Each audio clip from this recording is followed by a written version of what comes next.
to expect if you were charged with a first-time DUI. So the number one thing you'll notice is that you were issued some tickets and you were also given a document called a notice of summary suspension. That document is the document that the police officers are telling you they're going to suspend your license with. So what you'll first expect is to have an initial court date. That should be at the bottom right of your ticket. What are some of the consequences of a first-time DUI conviction? So the potential sentencing range for a first-time DUI is a minimum of court supervision where there's no conviction on your record, or a maximum of up to 364 days in jail. There's certain requirements, sometimes depending on the facts of the case, like community service, mandatory minimum fines, and of course DUI classes. There's also the possibility of license suspensions and or license revocations.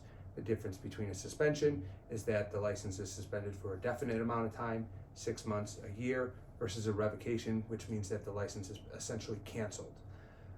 What are the first-time DUI punishments? So on a first-time DUI, what you would be looking at is a minimum of court supervision, and once again, the maximum of 364 days in jail.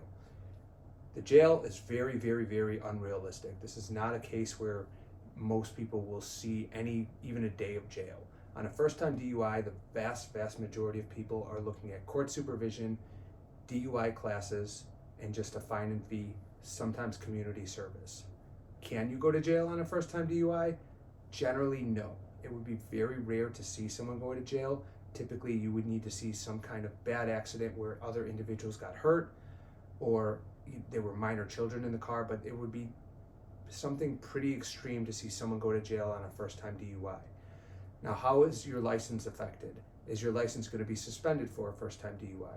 So in Illinois, for a first-time DUI, if you refuse to submit to any chemical breath testing over at the station, your license will be suspended for a minimum of 1 year.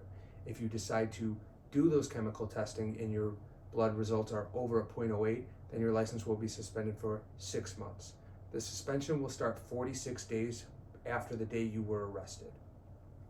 So the big question is, what can a lawyer do for you? So number one, to start, the lawyers will always file a motion on your behalf to try to prevent your license from being suspended. They will make sure that any and all the evidence is preserved. They will also take a look at the case, negotiate on your behalf, whether that's to get your license back, to get you that minimum court supervision with no conviction on your record, or obviously to take your case to trial.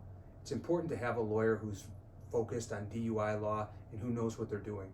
DUIs are very different than the average charge. There's a lot of intricacies when dealing with them, and you want to make sure that your lawyer knows what he's doing. I definitely recommend reaching out to a lawyer, getting yourself a consultation to start understanding the process in DUI law better now that you've been charged with a first-time DUI.